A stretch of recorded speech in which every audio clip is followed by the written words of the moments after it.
이제 우리 같이 읽을 말씀을 통해서 베드로의 부인과 예수님의 증언이라는 제목으로 우리 하나님 말씀 받겠습니다. 예수님께서는 유대인들의 병사에 의해 잡히셨습니다. 그리고 대제사장의 집으로 끌려가셨죠. 그곳까지 2명의 제자가 예수님을 따라서 갔습니다. 한 사람은 모든 일에 앞장서며 믿을 수 있는 형님과 같은 베드로였습니다. 다른 한 사람은 그 사랑하시는 제자, 또 오늘 말씀에서는 대제사장을 알고 있는 제자라고 나옵니다. 그렇지만 요한복음의 여러 모습과 다른 복음서의 모습을 비교할 때 오늘 말씀에 나왔던 제사장을 알고 있는 제자, 그리고 그 사랑하시는 제자는 바로 요한입니다.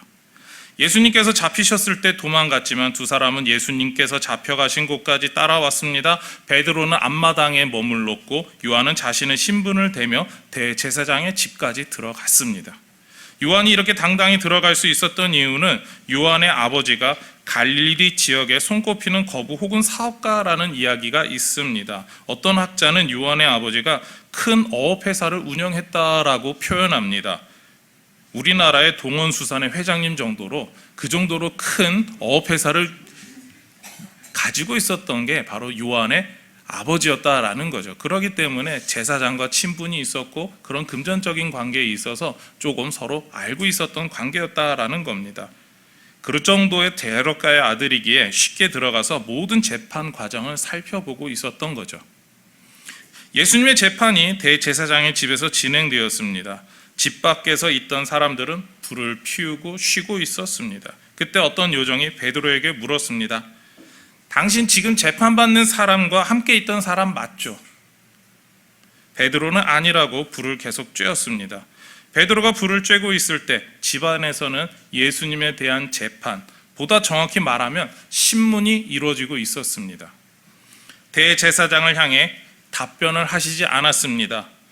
또 정확한 답변보다는 이미 알고 있지 않느냐라는 그런 대답은 사람들이 오히려 더 분노하게 만들었습니다.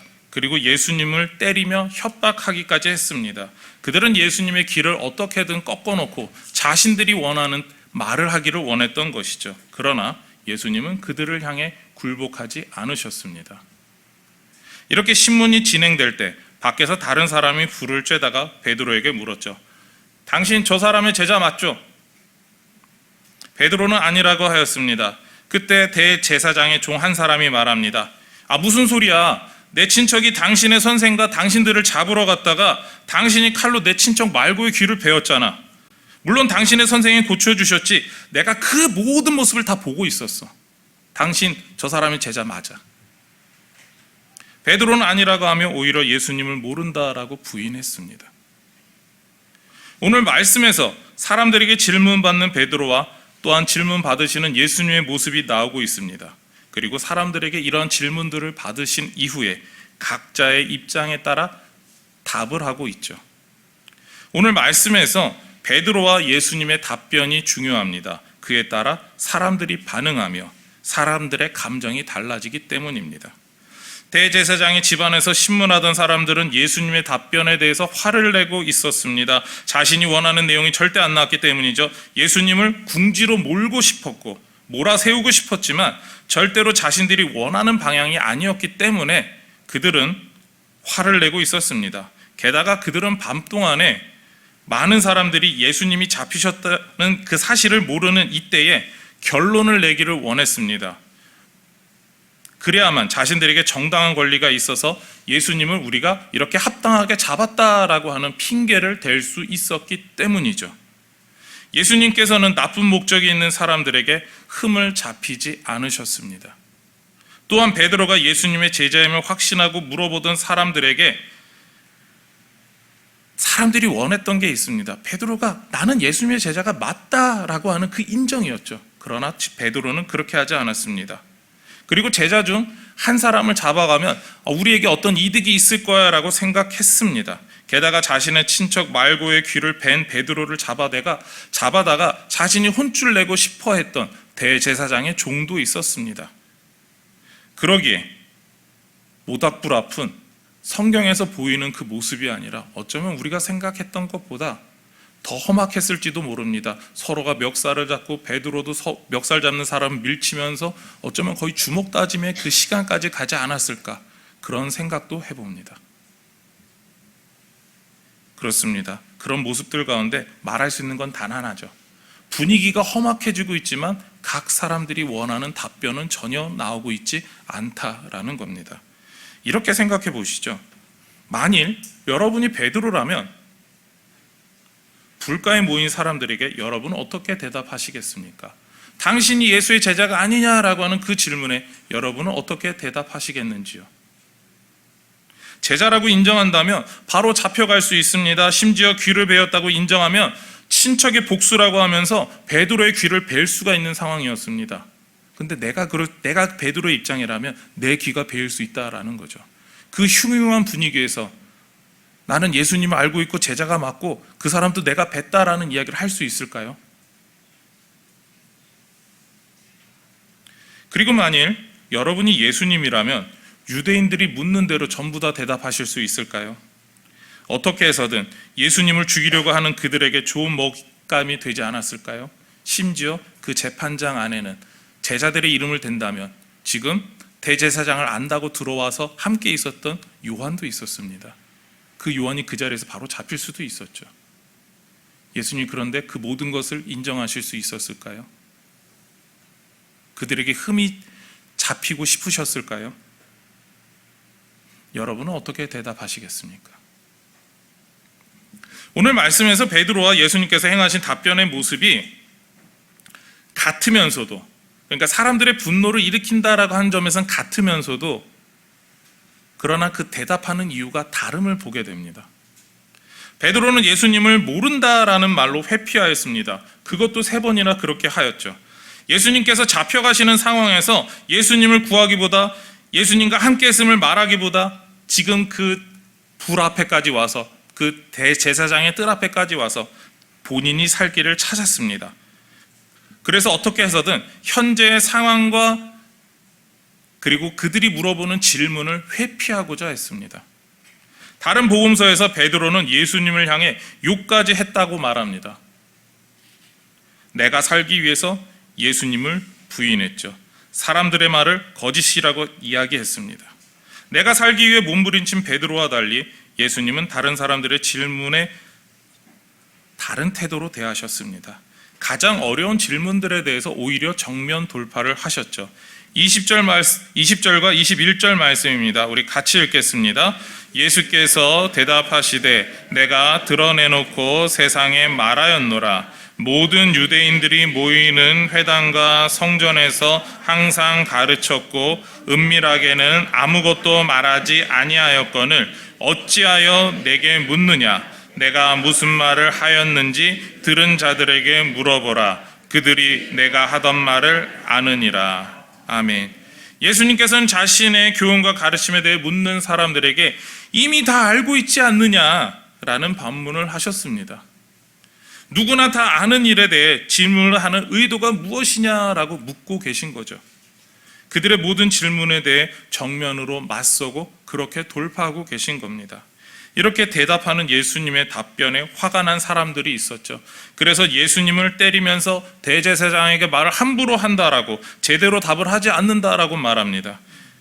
이러한 그들의 행동에 대해 예수님께서는 나무라셨죠. 23절 말씀입니다. 예수께서 대답하시되 내가 말을 잘못하였으면 그 잘못한 것을 증언하라. 바른 말을 하였으면 내가 어찌하여 나를 치느냐 하시더라. 아멘.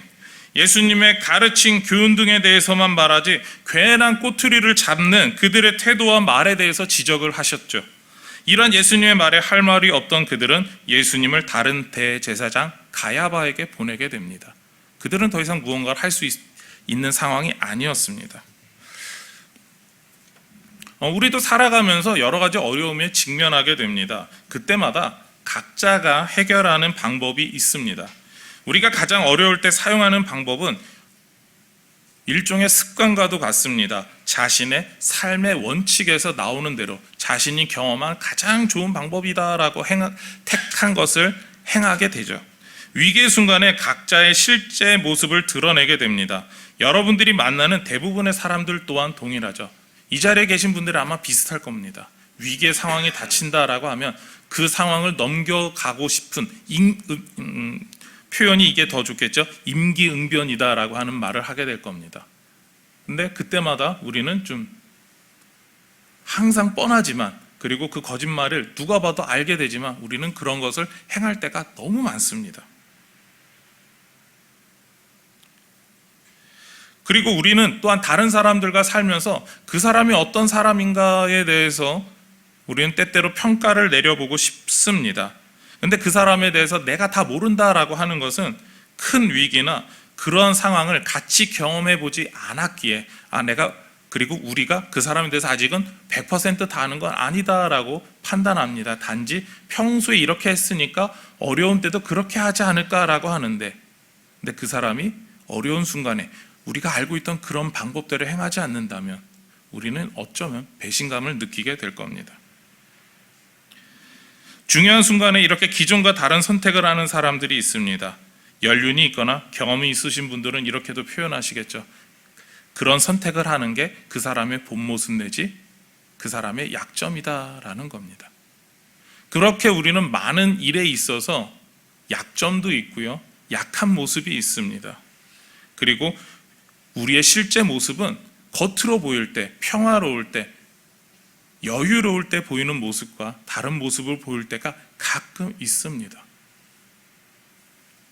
저는 그런 본 모습, 때론 약점이라고 부르는 모습을 삶의 원칙, 방향성이라고 표현하고 싶습니다. 삶에서 가장 추구하고 있는 기본적인 원칙이라고 보이기 때문이죠. 그리고 오늘 말씀을 통해서 이런 삶의 원칙을 정리하면 저는 두 가지라고 말할 수 있을 것 같습니다. 하나는 나인가고요, 다른 하나는 하나님인가라는 겁니다. 나를 위해 사는 사람인가, 아니면 하나님을 위해서 사는 사람인가, 이 두 가지로 나누는 게 오히려 단순할 겁니다. 어떤 삶을 선택하고 사는지는 정확히 저는 알 수 없습니다. 모든이라고 말할 정도로 사람들은 각자가 정한 그 원칙이 있지만 그 원칙의 결과가, 그 원칙이 나인가 하나님인가, 그것만큼은 어느 누구에게 있어서 쉽게 말하기 어렵다, 이렇게 저는 확신합니다. 그렇지만 오늘 말씀은요, 나냐 아니면 하나님이냐, 이거에 대한 결과를 이야기하고 있습니다. 베드로는 나를 위한 삶을 선택했습니다. 사람들의 질문 속에서 위기에 처하자 베드로는 예수님을 부인합니다. 자신의 선생님을 부인합니다. 랍비라고 부르며 3년간 동고동락했던 분을 모른다라고 하죠. 심지어 베드로는 하나님의 아들입니다라고 고백했던 그 예수님을 향해 욕을 했다라는 겁니다. 전부 나를 위한 삶을 선택했기 때문입니다. 지금까지 사람들이 본 베드로의 모습은 주님을 향한 열정이 가득한 사람이었습니다. 그러나 위기 상황에 닥친 베드로의 모습은 나의 안전을 추구하는 사람이었죠. 우리는 자신을 선택한 베드로에게 어떻게 이야기할 수 있을까요? 우리는 베드로에게 어떠한 말도 쉽게 할 수 없습니다. 왜냐하면 우리도 베드로처럼 그 어려운 순간에 몰리게 되면 예수님을 부인하지 않는다라고 확신할 수 없기 때문이죠. 그런데 베드로의 선택은 여러 제자들의 선택이기도 했습니다. 왜냐하면 다른 10명의 제자들은 도망가서 그 자리에 오지도 않았기 때문이죠. 게다가 오늘 말씀 가운데 이 베드로와 비슷한 사람들이 있습니다. 바로 예수님을 신문하고 있는 유대인들입니다. 예수님이 백성들의 인정을 받으며 인기를 얻을 때 대제사장들을 비롯한 유대인들에게 위기감이 있었습니다. 요한복음 11장 46절 말씀입니다. 만일 그를 이대로 두면 모든 사람이 그를 믿을 것이요, 그리고 로마인들이 와서 우리 땅과 민족을 빼앗아 가리라 하니. 유대인들이 갖고 있었던 위기감이 이거였습니다. 예수님을 따라가고 예수님 말씀대로 행하게 된다면 유대인들을 향하여서, 모든 유대 사람들을 향하여서 로마인들이 와서 폭력을 행사할 것이다. 여기서 빼앗아 간다라고 하는 건 사람들을 죽일 수 있다라고 하는, 그리고 이 땅에서 쫓아낸다라고 하는 불안감에서 나오는 표현입니다. 예수님이 독립이나 혁명을 일으키게 된다면 우리는 더 이상 우리의 권력을 유지할 수 없다라고 하는 자신들의 권력을 향한 말이기도 합니다. 그래서 이들은 이 위기를 해결하고자 하였죠. 그래서 예수님 한 사람만 죽이면 된다. 그러한 결론을 내리게 됩니다. 자신들의 생존을 위해서, 자신들의 살 길을 위해서, 자신들의 높은 지위를 유지하고 싶어서 예수님을 죽이기로 한 것이죠. 사람들 앞에서는 오래도록 하나님의 뜻을 위해서 헌신했다라고 이야기하면서 자기 스스로 경건하다고 주장하는 그 수많은 사람들이 이렇게 가장 중요한 순간에 예수님을 죽이기로 결정한 거죠. 어쩌면 우리도 유대인들과 비슷할지 모릅니다. 우리 스스로 하나님의 뜻대로 살아왔다라고 말하면서 그렇게 자부하면서도 막상 위기의 순간에 하나님께서 기뻐하시지 않는 선택을 내릴 수 있습니다. 중요한 선택의 때에 인간의 욕심을 택할 수 있습니다. 하나님께서 기뻐하시는 일을 위해 손해보고 헌신하기보다 내가 조금 더 유익이 되는 일을 하면 안 될까라고 우리는 선택할 수 있습니다. 저는 그런 선택에 대해서 책망할 수가 없습니다. 저는 확신하지 못하지만 저조차도 저를 위한 일을 때때로 선택하지 않았나라고 하는 그런 생각이 들기도 하고 두려움이 있기 때문입니다. 우리는 다 약하기 때문에 어쩌면 그런 선택을 우리는 해놓고 뻔뻔하게 나는 항상 하나님을 위해서 살아왔어 라고 말하지 않을까요? 여러분은 어떠십니까? 베드로의 부인과 유대인들의 신문 앞에서 예수님은 어떻게 하셨나요? 예수님은 자신의 살 길을 선택하지 않으셨습니다. 하나님의 뜻을 택하셨습니다. 하나님의 일을 위해서 정면 돌파를 행하셨죠. 특히 하나님의 뜻인 우리의 구원을 위해서 예수님께서는 십자가를 받아들이시기로 하셨습니다. 하나님의 뜻대로 행하시는 예수님은 우리를 향한 예수님의 증언이기도 합니다. 사람들이 자신을 위한 길을 선택하고 때로는 예수님을 부인한다라고 하여도 하나님의 뜻대로 살아가겠다고 당당히 선포하십니다. 우리는 오늘 말씀에서 베드로와 예수님의 선택의 모습을 바라보게 됩니다. 그렇다면 우리는 누구의 모습을 선택해야 할까요?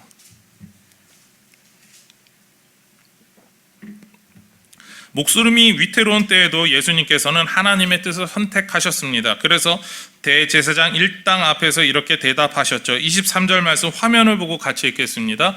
예수께서 대답하시되 내가 말을 잘못하였으면 그 잘못한 것을 증언하라. 바른 말을 하였으면 내가 어찌하여 나를 치느냐 하시더라. 아멘. 예수님께서는 바른 말을 하셨음을 말합니다. 예수님께서는 잘못하시지 않았음을 말합니다. 왜냐하면 하나님의 뜻을 위해서 선택하고 그 모든 사역을 행하셨고 지금도 그렇게 하나님의 뜻을 위해서 말씀하고 계시기 때문입니다. 그렇게 자신들이 살기 위해서 예수님을 압박하는 사람들 앞에서 당당히 말씀하시는 예수님의 모습은 하나님의 뜻대로 사는 사람의 거룩하고 당당함을 보여주고 있습니다. 우리는 성경에서 하나님의 뜻대로 당당하게 사는 그런 사람들의 거룩함을 찾아볼 수가 있습니다. 바로 다니엘입니다. 다니엘은 바벨론의 포로로 잡혀갔습니다. 이방 나라를 위해서 일해야 한다라고 하는 그런 자리에 서야 했습니다. 다른 사람들이 보기에 높은 자리에 올라갈 수 있는 기회가 주어졌으니까 얼마나 좋은 일이 아닌가라고 말할 수 있었습니다. 그러나 다니엘이 보기에는 하나님의 뜻대로 살 수 없는 자리였습니다. 무엇보다 침략한 바벨론은 하나님을 믿는 신앙을 없애기 위해서 이스라엘 사람들의 문화와 하나님을 향한 그 신앙을 바벨론의 것으로, 바벨론의 신들로, 바벨론의 문화로 바꾸려고 했습니다. 그래서 바벨론식으로 이름을 바꾸게 했습니다. 의복을 바꿔 입혔습니다. 식사도 바벨론의 우상들에게 바쳐진 음식을 먹게 하였습니다. 신앙에 있어서 다니엘과 그리고 우리가 알고 있는 세 친구에게 있어서 위기 상황이었습니다.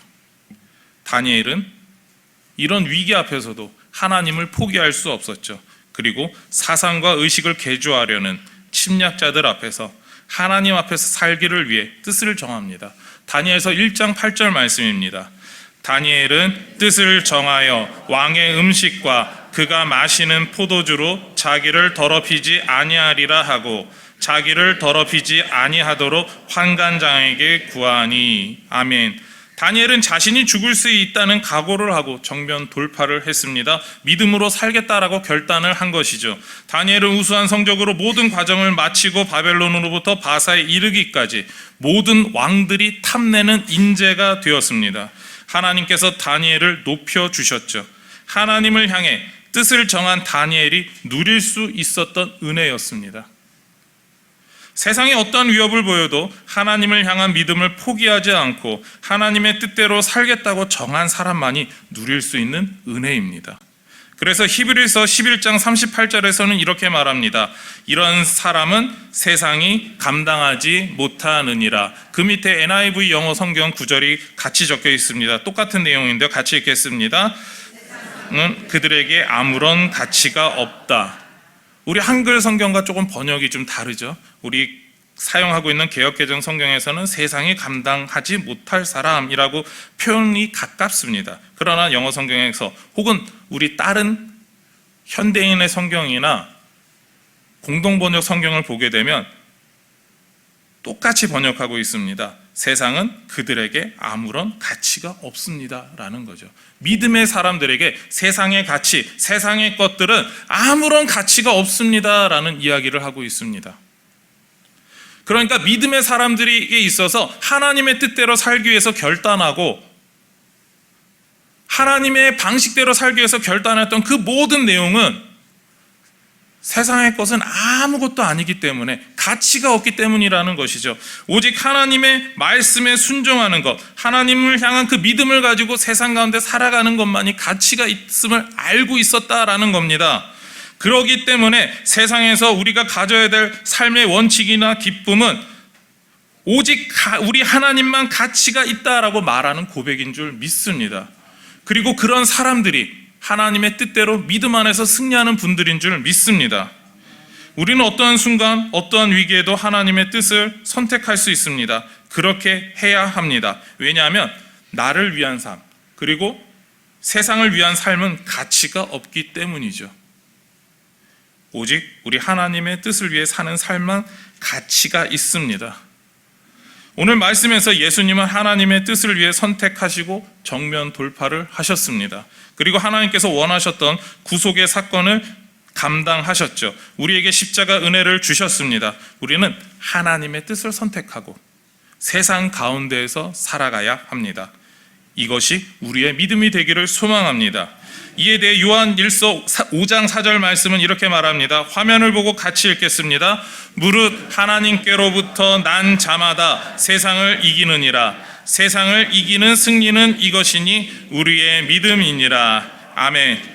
그렇습니다. 이미 답이 나와 있습니다. 우리는 하나님에 의해 하나님의 자녀가 된 사람들입니다. 우리는 우리에게 영원한 생명을 주신 하나님을 믿는 믿음을 갖고 있습니다. 그런 우리는 믿음 안에서 세상에서 승리할 수 있죠. 하나님의 뜻대로 살 수 있고 하나님의 뜻을 이루면서 살 수 있습니다. 오늘 말씀에서 베드로는 사람들의 질문을 받았습니다. 그리고 자신의 안위를 위해 예수님을 부인하였죠. 그러나 예수님께서는 질문받는 그 가운데 하나님의 뜻을 위해 정면 돌파를 선택하셨습니다. 하나님의 뜻을 위해 십자가 죽음을 선택하셨죠. 하나님의 뜻을 이루는 삶이 가장 값진 삶이기 때문입니다. 이 시간 이 자리에 함께 하신 모든 분들이 하나님의 뜻을 이루는 가장 값진 삶을 선택하고 그렇게 살아가시기를 소망합니다. 세상의 가치가 아니라 하나님의 뜻에 가치를 두고 살아가는 귀한 모든 인천중앙의 성도님들이 되시기를 소망하며 축원합니다.